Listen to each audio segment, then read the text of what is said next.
Hello everyone, and today I'm here with the new Puma u14 Premium.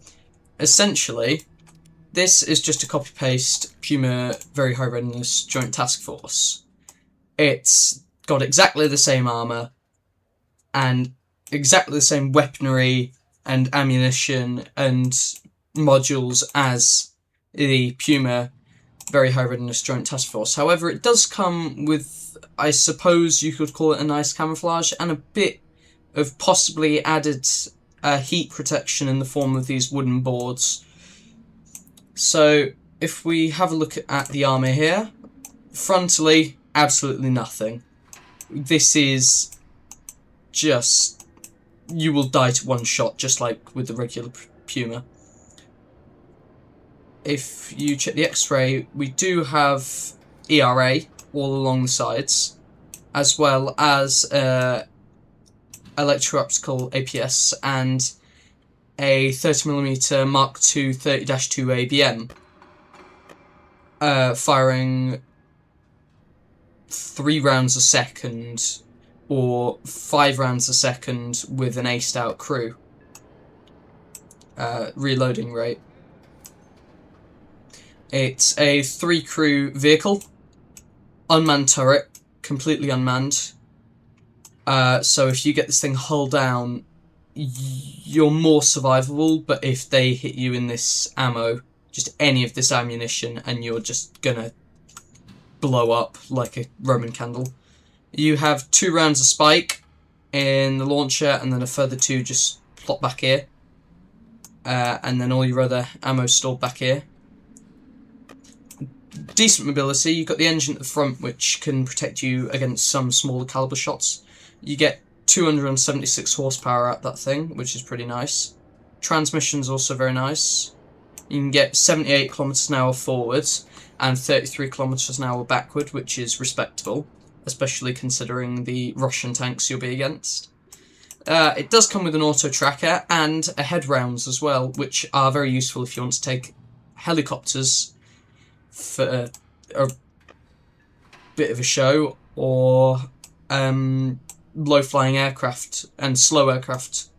Aside from the 30mm, the spikes, your only light machine gun will be your 5.56 MG4, which does nothing to anything that ever existed in War Thunder, unless it's an open-top vehicle. And at 11.0, the chances of finding an open-top vehicle are basically 0. So, without further ado, I am going to take this thing for a test drive. I currently have loaded 2 of the PCM 287 APFSDS and 2 PMC 308 ahead round, which are just time-fused shrapnel shells, as well as the 2 Spike LR2 tandem top-down IR guided missiles.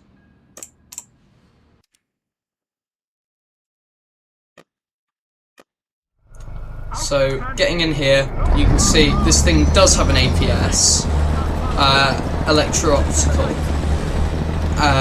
because we have the M163 up there and the testing zone. So if I just stop the vehicle here, and we can see the APS in action. I don't know if it's on or not. It is not on.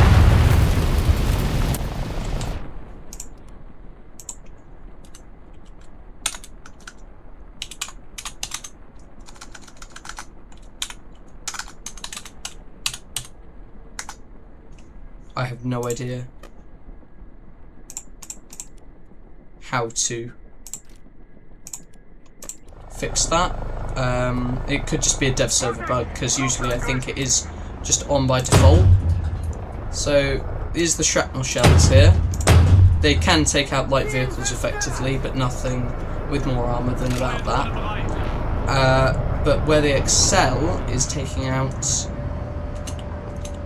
aircraft, because you have a laser rangefinder fuse and an auto tracker, and if you just plonk a few of these in the front of them and boom, completely disintegrated. The spikes can also take out helicopters. It will just be a matter of finding one for me. So, showing the APF SDS rounds now.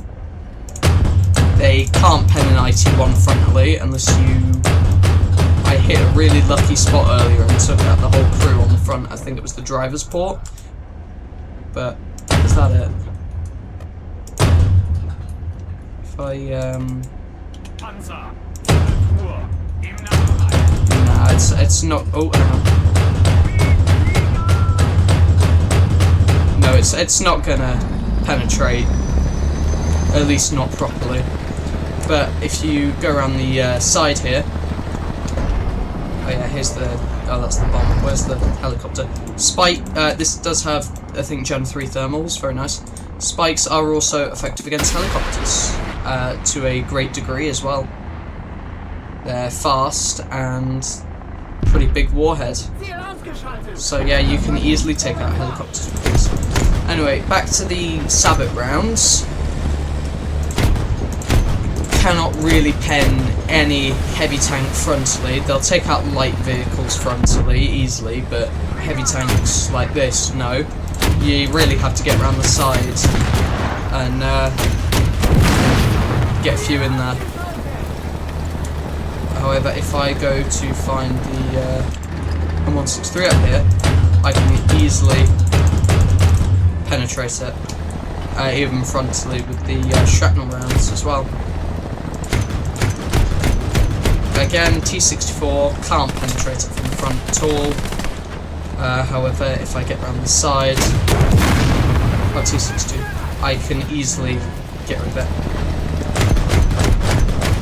Same with this one.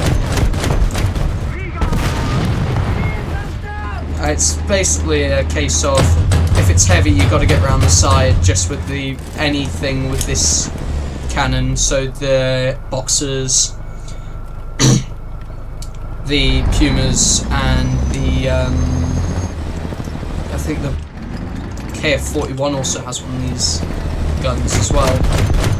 You've just got to get around the side of heavy tanks, use your mobility, which is very nice actually, the mobility on this. It's very speedy little, well I say little, it's actually pretty big, but it's a very speedy tank. And the engine sound's also really nice. If I just halt it here, and just leave it to wind down for a sec. Just that noise there, growling at the start. I really like that. It's just a personal thing, I guess, but yeah, I really enjoy the sound of it. This thing, I think, is coming in at something like 60 quid for the Brits, so I'm not sure how much it is for the Americans. But currently, for me, I don't see it as worth it because I have the Leopard 2A4 Premium, and I can just use the Puma that comes as a vehicle to use for free with that. So I just don't see any point in just buying a copy paste of that for about, well, for 60 quid more for the extra shells and a bit of camo. Just re-showcasing the head rounds on the helicopter here. Pilot taken out, I think. Really effective against aircraft. It also has 8 smoke shells stored on the sides here. They're smoke shells, they're effective enough. No ESS. Scout drone as usual with light tanks. It also does have high explosive incendiary shells and I think armor piercing shells of some sort, but I honestly, when you've got, because you only usually use the high explosive for helicopters and planes, when you've got a head to count for that, I just wouldn't bring them. When you've got a head and APDS and APF SDS, there's just not really much point. And then as you can see, there's 5.56 here, absolutely nothing, barely tickling that shilker. You need the the APF SDS Sabo rounds to do anything. But yeah, that's basically the Puma U14. It is just the Puma Very High Readiness Joint Task Force. There is nothing much to it, apart from the camo, which I guess is nice enough. Not if you've already got the Puma or you're near the Puma, unless you're dying for a camouflage net on a Puma. Just don't bother, it's not worth it, it's copy-paste. As with a lot of the things that Gaijin releases these days, it is just another copy-paste. Like the F14D is basically, currently, because they've not given it its AMRAMs or its Good Aim 9s, or Good Aim 7s, it is just a copy-paste of the F14B, currently. But yeah, so as for mobility, I'd score this thing a decent 8 out of 10. It's nice and manoeuvrable, gets up to speed quickly and sounds really nice. Firepower, the spikes are nice, but you can just smoke them, and the gun can't pen anything frontally, so I'd say that's maybe a 4 or a 3.5 out of 10 for armament.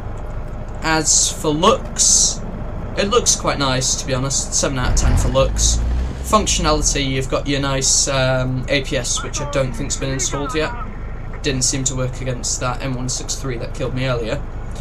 You've got your IR CM, you've got your LWS, you've got your stabilizers, autoloader. It's pretty good for its modules, so yeah, 6.5 out of 10. Survivability, the ERA is not really going to help you with that lack of armor, so survivability, it's getting a 3 out of 10 for that. But anyway, this is the Puma U14, a copy-paste Puma Very High Readiness Joint Task Force covered in rubbish. If you like this video, don't forget to hit the like button and subscribe. Until then, I'm Underminer, and have a great day.